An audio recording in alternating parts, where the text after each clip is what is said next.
জয় শ্রীকৃষ্ণ, রাধে রাধে, জয় মা লক্ষ্মী।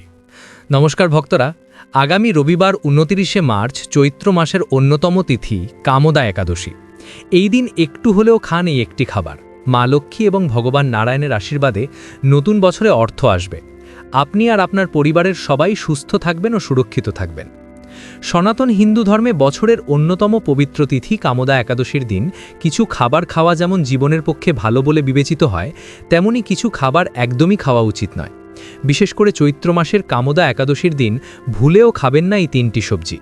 নানান রোগ ব্যাধি, চরম আর্থিক কষ্ট এবং সংসারে অশান্তি ও দুর্ভাগ্য আসবেই। কারণ যদি এই দিনে অজান্তেও এই সবজিগুলো খেয়ে ফেলেন, তবে মা লক্ষ্মী ও শ্রীহরি বিষ্ণু আপনার ওপর চিরতরে অসন্তুষ্ট হয়ে যেতে পারেন। ফলে ঘরে নেমে আসতে পারে দারিদ্র্য ও অভাব, পুরো পরিবার কষ্টে পড়তে পারে।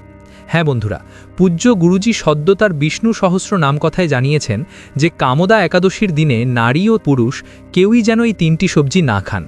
কিন্তু বন্ধুরা, এই দিন একটু হলেও খান এই একটি খাবার। লক্ষ্মী নারায়ণের আশীর্বাদে সারা বছর ঘরে অর্থ আসবে। শ্রী বিষ্ণুর কৃপায় আপনার ঘরে এত ধন সম্পদ আসবে যে সামলানো কঠিন হয়ে যাবে। আগামী 7 পুরুষ বসে খাবে, কোনোদিন অর্থের অভাব হবে না। বন্ধুরা, কামদা একাদশীর ব্রত অত্যন্ত শুভ ও বিশেষ ফলদায়ক বলে মানা হয়, কারণ এই দিনে ব্রত ও পূজার পাশাপাশি সেই গোপন জিনিস খাওয়ার মাধ্যমে জীবনের সব সমস্যার সমাধান হয়। কামদা শব্দের অর্থ হল কামনা পূরণকারী। শাস্ত্র অনুসারে এই ব্রত পালন করলে ভক্তদের সকল সৎ ইচ্ছা পূরণ হয়, দীর্ঘদিনের পুঞ্জীভূত পাপ থেকে মুক্তি পাওয়া যায়। বিশেষ করে এই কামদা একাদশী ব্রত পালন করে এই দিনে ভগবান বিষ্ণুর বাসুদেবের রূপের পূজা করা অত্যন্ত শুভ হতে পারে সকল ভক্তদের জন্য। এই দিনে বেশ কয়েকটি নিয়ম পালন করে দিনটি অতিবাহিত করতে হয়। এই দিনে ভক্তরা সূর্যোদয় থেকে দ্বাদশী তিথি পর্যন্ত উপবাস পালন করেন। সারা বছরে মোট 24টি একাদশী আসে, যার মধ্যে চৈত্র মাসের শুক্লাপক্ষের একাদশীটি কামদা একাদশী নামে পরিচিত। সনাতন ধর্মে একাদশীকে অত্যন্ত পবিত্র ও পুণ্যময় বলে মনে করা হয়। সারা বছর ধরে আসা সমস্ত একাদশীরই নিজস্ব বিশেষ তাৎপর্য রয়েছে, কিন্তু চৈত্র মাসের শুক্লাপক্ষে পড়া একাদশী, যা কামদা একাদশী নামে পরিচিত, তাকে বিশেষভাবে ফলপ্রসূ বলে মনে করা হয়। এই একাদশী হল হিন্দু নববর্ষের প্রথম একাদশী, যা ভক্তদের আধ্যাত্মিক উন্নতি এবং তাদের মনোবাঞ্ছা পূরণের সুযোগ করে দেয়। বিশ্বাস করা হয়েছে এই পবিত্র দিনে বিশ্বাস ও ভক্তির সাথে ভগবান বিষ্ণুর আরাধনা করলে জীবনের পাপ বিনাশ হয় এবং সুখ সমৃদ্ধি ও মানসিক শান্তি লাভ হয়। কামদা একাদশী আমাদের শিক্ষা দেয় যে ভক্তি শুধু মন্দিরে সীমাবদ্ধ নয়, প্রকৃতির সেবা ও ঈশ্বরের উপাসনার মাধ্যমেও ভক্তি লাভ করা যায়। যারা এই দিনে ব্রতকথা শ্রবণ করেন, বিষ্ণু সহস্রনাম পাঠ করেন এবং ভক্তি ভরে পুজো করেন, তাদের জীবনে সুখ শান্তি, ধন ধান্য এবং আধ্যাত্মিক উন্নতির পথ সুগম হয়।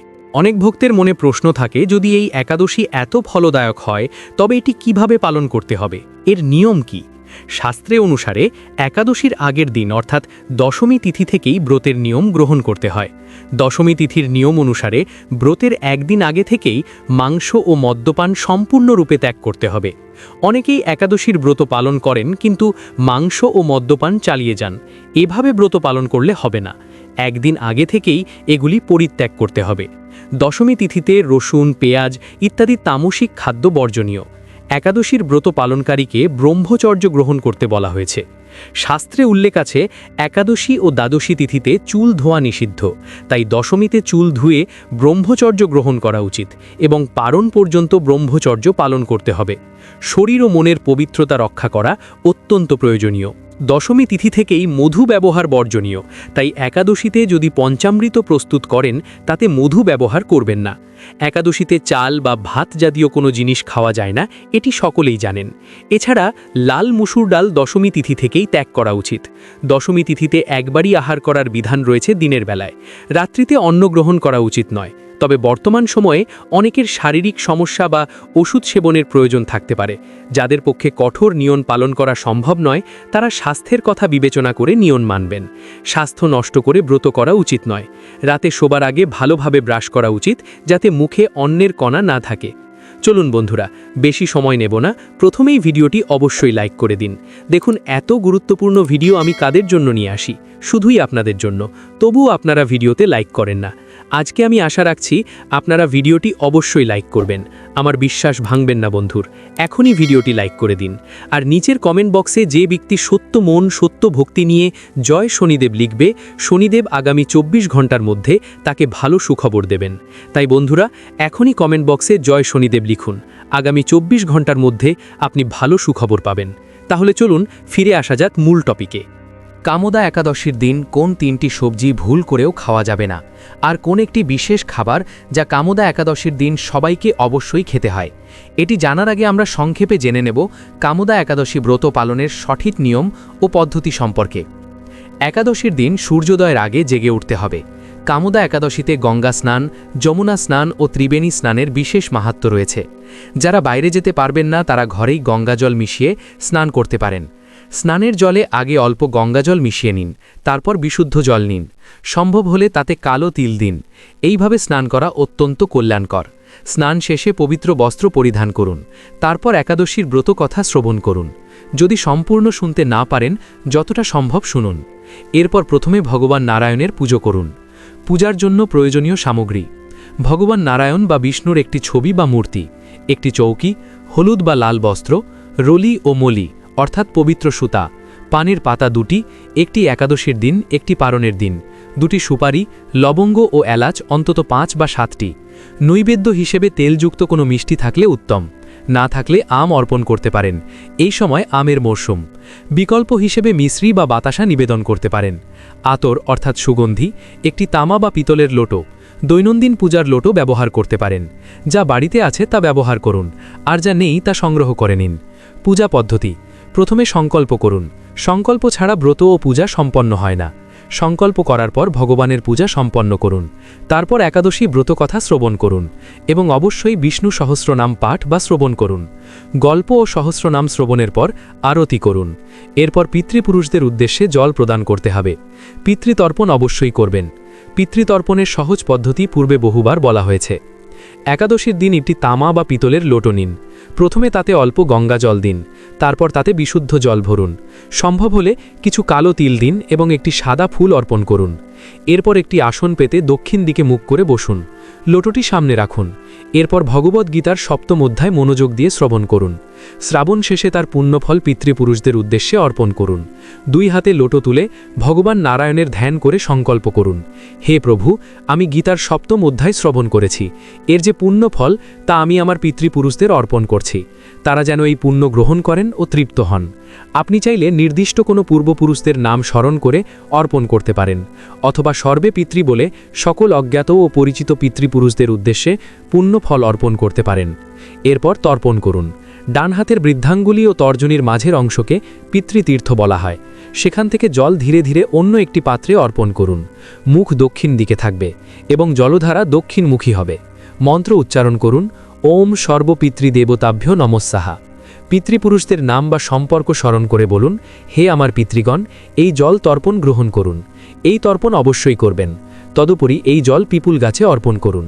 যদি রবিবার হয় তবে অন্য কোনো বৃক্ষেও অর্পণ করা যেতে পারে। শাস্ত্রে বলা হয়েছে, একাদশীর ব্রতে আপনি যতবার আহার গ্রহণ করবেন সেই অনুযায়ী পুণ্য কমে যায়।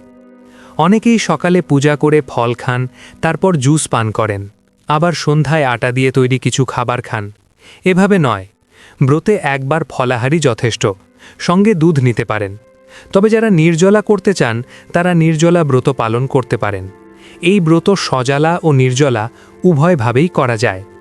রাত্রি জাগরণ অত্যন্ত গুরুত্বপূর্ণ, তবে জাগরণ মানে টিভি দেখে রাত জাগা নয়। ভগবানের স্তোত্র পাঠ বা নাম সংকীর্তন করতে করতে জাগরণ করা উচিত। অন্তত রাত 2টো পর্যন্ত জাগরণ করলে তা কল্যাণকর।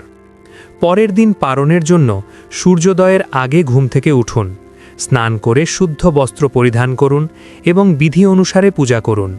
মনে রাখবেন, ব্রত যতই ভালোভাবে পালন করুন না কেন, যদি সঠিকভাবে পালন না করেন তবে অধিকাংশ পুণ্য নষ্ট হয়ে যায়।